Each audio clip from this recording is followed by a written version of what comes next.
الله الرحمن الرحيم. قضايا الأحكام. 1. حسين كمال محمد جلال.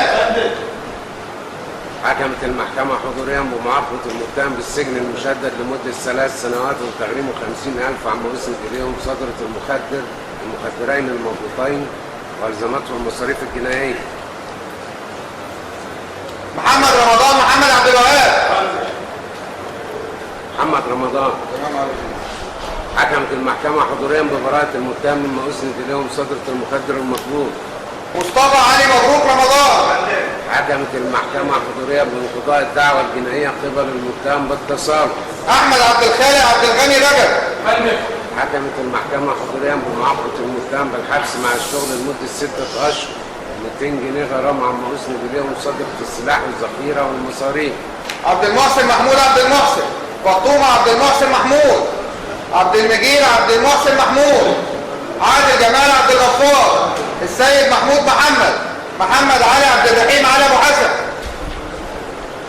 حكمت المحكمة غيابيا للأول وحضوريا للباقين.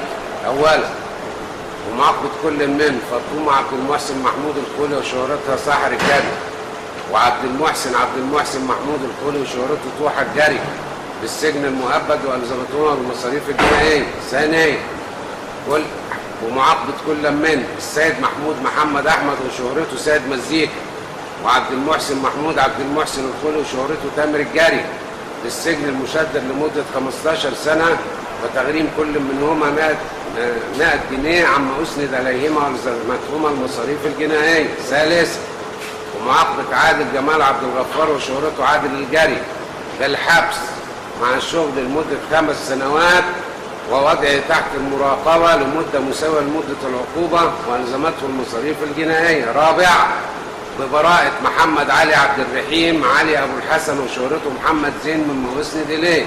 خامسا بإثبات ترك المدعين بالحق المدني للدعوة المدنية وألزمتهم مصروفات. انتهت الجلسة.